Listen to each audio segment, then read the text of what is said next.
Right. అలాగే చంద్రబాబు నాయుడు గారు ఈరోజు ఢిల్లీ పయనమయ్యారు సార్ అమిత్ షా గారితో మాట్లాడడానికి.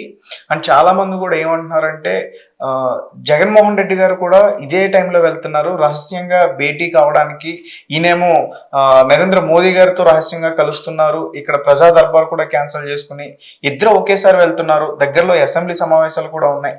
ఈ రకమైన వార్తలన్నీ కూడా వస్తున్నాయి సార్. ఇప్పుడు ఆయన ఎన్డీఏ కూటమిలో ఉన్నారు చంద్రబాబు నాయుడు గారు, కానీ ఆయన పార్టీ తెలుగుదేశం కానీ ఎన్నికలకు ముందే ఎన్డీఏ కూటమిని ఏర్పడినారు. తెలుగుదేశము, జనసేన, తర్వాత బీజేపీ కూడా కలిసినారు. ఒకవేళ బీజేపీ కలిసిందాన లాభాలా నష్టాలా అది వేరు సమస్య. ఎన్నికల్లో అయితే ఎన్డీఏ కూటమిగానే పాల్గొన్నారు. విజయం ఎన్డీఏ కూటమికే లభ్యమైంది కాబట్టి దాన్ని ఎన్డీఏ కూటమి అంటారు. ఎన్డీఏ కూటమిలో ఉన్నప్పుడు కొత్తగా బాధ్యతలు స్వీకరించినాడు కాబట్టి ముఖ్యమంత్రి గారు అంతరాష్ట్ర వివాదం కూడా ఉంది కదా, తెలంగాణకు ఆంధ్రాకు మధ్య కొన్ని సమస్యలు అపరిష్కృతంగా ఉన్నాయి. అందువల్ల చర్చించేదానికి వెళ్ళటంలో తప్పని, దాంట్లో విశేషం ఉందని, రాజకీయాలు ఉన్నాయని అని అనుకునేదానికి లేదు. ఆల్రెడీ ఆయన ఎన్డీఏలో ఉన్నాడు కాబట్టి రాజకీయ ప్రాధాన్యత ఉండదు. ఈ సమస్యలు ఉన్నాయి కాబట్టి స్టేట్మెంటే ఇచ్చినారు కాబట్టి మీ సమస్యల పరిష్కారం కోసం కేంద్ర ప్రభుత్వం దగ్గరికి వెళ్తున్నామని. ఇక్కడ ముఖ్యమంత్రులు కలిసినప్పుడు కూడా ఆయన అదే ఆఫర్ చేశారు చంద్రబాబు నాయుడు గారు. ఏమని, ఈ రాష్ట్ర సమస్యలు కూర్చొని పరిష్కారం చేస్తాం ముందని చెప్పి ఒక 50 సమస్యలు అధికారుల కమిటీకి, ఒక 20 సమస్యలు మంత్రుల కమిటీకి ఇచ్చినారు. అవి పరిష్కారం అయినట్టు ముఖ్యమంత్రుల దృష్టికి తీసుకురండి, పరిష్కారం కానీ ఇద్దరం కూర్చొని పరిష్కరించుకుంటాం. అంతకు ఏదన్నా ఎన్డీఏ ప్రభుత్వం యొక్క సలహాలు ఏదైనా వారి దగ్గర పని ఉండి వారు నిర్వర్తించాల్సిన కార్యక్రమం ఉంటే కేంద్ర ప్రభుత్వము నేను చొరవ తీసుకుంటాను ఎన్డీఏ కూటమిలో, మీకు అభ్యంతరం లేకపోతే అని తెలంగాణ ముఖ్యమంత్రి గారు కూడా చెప్పడం జరిగింది. సరే మాకేం అభ్యంతరం లేదు, సమస్యలు పరిష్కారం చేసేదానికి ఎక్కడికైనా వస్తామని చెప్పి తెలంగాణ రాష్ట్ర ముఖ్యమంత్రి గారు కూడా చెప్పారు. ఆ సమస్యల మీద కూడా వెళ్ళిండొచ్చు కదా ఆయన చంద్రబాబు నాయుడు గారు. ఎందుకంటే ఇక్కడ కూర్చొని మంత్రుల కమిటీ కానీ అధికారుల కమిటీ కానీ ఈ పరిష్కారం చేసే ముందు అప్లై చేయొచ్చు కదా. ఇటువంటి సమస్యలన్నీ గుర్తించినాము, కొన్ని ఉంటాయి, కొన్ని చోట్ల మీరు జోక్యం చేసుకోవాల్సింది ఉంటుందని చర్చించడానికి పోయిండొచ్చు. ఆయన విషయం వరకు దాని అదేం బహిరంగమే కానీ అందులో రహస్యం ఏమి లేదు, ఇంకొక అజెండా ఉండేదానికి అవకాశం లేదు. మరి జగన్మోహన్ రెడ్డి గారు ఇక్కడ ఆయన కార్యక్రమాలను రద్దు చేసుకొని బెంగళూరుకు వెళ్ళినారని చెప్పారు. బెంగళూరుకు ఆయన వెళ్లే దాంట్లో విశేషం ఏముంది, ఎన్ని మార్లు బెంగళూరు పోతున్నారు, వస్తున్నారు, అక్కడ ఆయనకు ఆస్తులు ఉన్నాయి.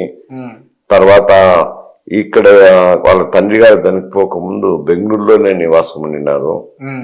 మళ్ళా ఇప్పుడు కూడా ఆయనకు ఆస్తులు ఉన్నాయి కాబట్టి చూసుకునేదానికి ఇప్పుడు ముఖ్యమంత్రి పదవి లేదు కదా, ఆయన మామూలు శాసనసభ్యుడే. ఆయన పులివెందుల్లో ఉండొచ్చు, బెంగళూరులో ఉండొచ్చు, హైదరాబాద్లో ఉండొచ్చు, విశేషం ఏముంటది. ఆయన ఢిల్లీకి ఇప్పుడు రహస్యంగా పోయినారనేది మీరు అనేది. అంత రహస్యంగా పోవాల్సిన అవసరం ఏముంటుంది, కేంద్రంలో కలిసొచ్చు. ఆయన యాజ్ ఎమ్మెల్యేగా వెళ్ళి, ఒక మాజీ ముఖ్యమంత్రిగా వెళ్ళి ఎవరినైనా కలిసొచ్చు, కలిసేదానికి ఏముంది, దానికి సమస్య లేదు. దాంట్లో నుంచి అంతర్లీనంగా చూడాల్సినవి ఇప్పుడు ఏమి లేవు. ఎందుకంటే ఆయన ముఖ్యమంత్రిగా ఉండి కలిసేటప్పుడైతే ఏదన్నా రహస్య జెండాలు ఇటు ఉంటాయి. ఒక శాసనసభ్యుడిగానే గుర్తించాల్సిందే, ప్రతిపక్ష నాయకుడు కూడా కాదు. అందులో విశేషం ఏముంటుంది, ఒకవేళ కలిసిన ఈ దినం బెంగళూరు నుంచి రేపు ఢిల్లీకి పోయి బీజేపీ నాయకులతో కలవచ్చు, మాట్లాడచ్చు. దాంట్లో తప్పు అనేది విశేషం అనేది చూడాల్సిన అవసరం లేదు, రహస్యంగా కూడా వెళ్లాల్సిన అవసరం లేదు. అంటే జగన్ గారి మీద చాలా వరకు ఆర్థిక నేరస్తులు అని చెప్పి కేసులు ఇప్పటి వరకు చాలా ఉన్నాయి కదా సార్, దాని గురించి చర్చించడానికి వెళ్ళారని చెప్పేసి కొన్ని ఆరోపణలు వస్తున్నాయి. ఇప్పుడు అవి ఈనాటి కేసులు కాదు, అవి గతంలో ఆయన ముఖ్యమంత్రి కాకముందే సిబిఐ వారు ఎంక్వైరీ చేయడం జరిగింది. ఆ కేసులను కొన్ని అభియోగాలు చేస్తూ సిబిఐ కోర్టు ముందు కూడా రావటం జరిగింది. అవి విచారణ జరగాల్సిన అవసరం ఉంది, ఇంకా విచారణ జరగలేదు. ముఖ్యమంత్రిగా ఉన్నారు కాబట్టి కొంత డిలే అవుతాయి. ఇప్పుడైతే సిబిఐ కోర్టు కూడా ఒక దృక్పథం తీసుకున్నారు. ఈ శీఘ్రగతిన ఈ పరిష్కారం చేయాల్సిందే, విచారణ జరగాల్సిందే అని ఒక నిర్ణయానికి వచ్చినారు. నిర్ణయానికి వచ్చి జరుగుతున్నది న్యాయ విచారణ జ్యుడిషియల్ రివ్యూ జరిగేటప్పుడు ఇప్పుడు కేంద్ర ప్రభుత్వం ప్రమేయం అనేది తక్కువ ఉంటుంది. ఇప్పుడు ఆల్రెడీ ఆయన గతంలో ఎన్డీఏకే మద్దతు ఇచ్చారు.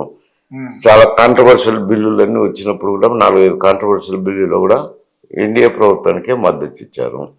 ఇప్పుడు కూడా వాళ్ళ పార్లమెంట్ నాయకులు మేము అడగని అడగకపోని ఎన్డీఏకే మద్దతు చేస్తామని చెప్పారు కదా, దాంట్లో బహిరంగంగానే చెప్పినారు, ఓపెన్ గానే చెప్పినారు. కాబట్టి ఆ సమస్యను మరో కోణంలో చూడాల్సిన అవసరం లేదు. ఈ కేసులు అనేవి ఇక్కడ కోర్టులో ఉన్నాయి, సిబిఐ కోర్టులో విచారణ జరగాలి. అవి ముందే ఫైల్ అయినాయి, ఆయన ముఖ్యమంత్రి కాకముందే ఫైల్ అయినాయి. ముఖ్యమంత్రి అయిన తర్వాత విచారణలో జాప్యం జరుగుతూ వస్తుంది. ఇప్పుడు ఇంకా పురోగతి ఉంటుంది అనుకుంటాను ఆ కేసులు విచారణ జరిగేదానికి. సార్, ఇక్కడ మోదీ గారు కొంచెం తెలివిగా వ్యవహరిస్తున్నారని చెప్పుకోవచ్చా? ఒక పక్క జగన్ గారిని, అలాగే ఒక పక్క చంద్రబాబు నాయుడు గారిని. అది తెలివిగా నేను అనుకోండి, దానికి లేదు అవసరం ఉందా అని. కాదు. ఇంతకు ముందు ఎన్నికల ముందు వాళ్ళు బీజేపీ వైఎస్ఆర్సిపి వర్సెస్ ఎన్డీఏ కూటమి అయింది కదా, అక్కడ తెలివిగా వ్యవహారం ఏముంది. కాకపోతే వీళ్ళు మాకున్న సభ్యులను మద్దతు తెలుపుతాము అని చెప్పి వైఎస్ఆర్సిపి ప్రకటించినారు పార్లమెంట్ నాయకులు.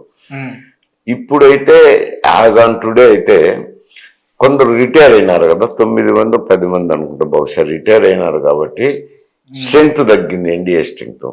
మళ్ళీ ఈ ఎన్నికల్లో సర్దుబాటు అవుతుంది అనుకోండి, అది కొంత ఒక మంత్, 1 మాసము 2 మాసాల్లో సర్దుబాటు అవుతుంది. అయినా కానీ రాజ్యసభలో కొన్ని బిల్లులు కావాల్సిన దానికి వాళ్ళు కొందరు మద్దతు అవసరం ఉంది. అందువల్ల వాళ్ళు బేషరతుగా మద్దతు ఇచ్చినప్పుడు ఎవరైనా తీసుకుంటారు కదా, వద్దని ఎవరు అనరు కదా. సార్, అలాగే మాజీ మంత్రి బొత్స గారి మీద కూడా సిబిఐ విచారణ చేయబట్టబోతున్నట్టు కూడా వార్తలు వచ్చాయి. కొన్ని అక్రమాలు ఎక్కువగా జరిగినట్లు కూడా తెలుస్తుంది. 2024-25కు సంబంధించి ఆయన ముందస్తుగానే కొన్ని అక్రమాలు చేశారని చెప్పేసి అంటున్నారు. జరగచ్చు. ఇప్పుడు ప్రభుత్వం మారింది, ఆయన మంత్రిగా ఉన్నాడు, ఆయన విద్యాశాఖ మంత్రి. అవును సార్. విద్యాశాఖ మంత్రిగా కొన్ని విధాన నిర్ణయాలు తీసుకుండొచ్చు. విధాన నిర్ణయాలు తీసుకున్నప్పుడు అది ప్రభుత్వ ఖజానాకు నష్టం కలిగించే విధంగా జరిగిండొచ్చు. జరిగింటే ఇప్పుడు ఆంధ్రప్రదేశ్లో ప్రభుత్వం మారింది కాబట్టి, ఎన్డీఏ కూటమి వచ్చింది కాబట్టి వాళ్ళు విచారణ చేయవచ్చు. వాళ్ళ సిఐడి విభాగమైన విచారణ చేయొచ్చు. సిఐడి చేయకుండా మరి సిబిఐకి ఎందుకు అడగరు కదా. సిఐడి వాళ్ళు చేయొచ్చు. ఎక్కడైనా ఇప్పుడు ప్రభుత్వానికి వచ్చినారు, దాదాపు 1 మాసం అవుతుంది. ఈ మాసంలో ఫైళ్లలో ఏదైనా అక్రమాలు జరిగినాయని అనుమానాలు ఉంటే రాష్ట్ర ప్రభుత్వమే సిఐడి వేయచ్చు, సిఐడి విచారణ చేయొచ్చు.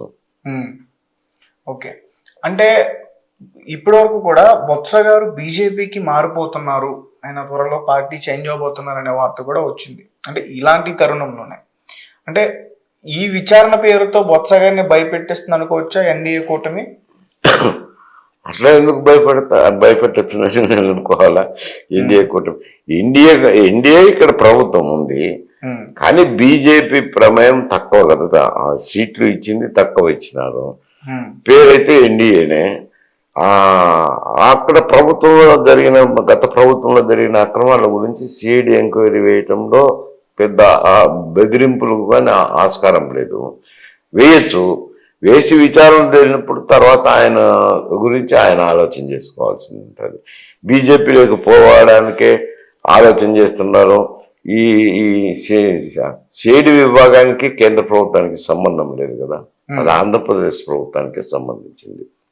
ఓకే సార్, ఇక్కడ పేర్ని నాని గారి గురించి మాట్లాడుకోవాలి. చాలా రోజుల తర్వాత ఆయన బయటకు వచ్చి ఒక ప్రెస్ మీట్ పెట్టారు. అంటే ప్రెస్ మీట్లో ఆయన ఏం చెప్పారంటే, వైఎస్ఆర్సిపి పార్టీ వల్ల ప్రజలు లబ్ధి పొందారు, కానీ ఆ పార్టీ కార్యకర్తలు తీవ్రంగా నష్టపోయారు, ఎమ్మెల్యేలు మంత్రులు కూడా అందుకే ఓడిపోయారు అని చెప్పేసి ఆయన అన్నారు. సో దాని గురించి అంటే ప్రభుత్వం నుంచి లబ్ధి చేకూరింది ఉమ్, అనేది కదా ఆయన చెప్పుకుంటాండి. అది ప్రభుత్వానికి రెవెన్యూ ఎట్లొస్తుందో ఆయన ఆలోచన చేసుకోవాల్సింది ఉంటుంది. ఉమ్, రెవెన్యూ అనేది ఎక్కడి నుంచో ఓ నోట్లు ముద్రణ చేస్తారేనో, ఉమ్, లేకుంటే కేంద్రం ఏదో మూటలు కట్టి ఇస్తాదేనో లేదు. ఉమ్, రెవెన్యూ అనేది ఇక్కడ ఆంధ్రప్రదేశ్లో ఉన్న ప్రజానీకం పన్నుల ద్వారా చెల్లించిన ఆదాయమే. ఉమ్, అంటే వారి వస్తువులు కొన్నప్పుడు కానీ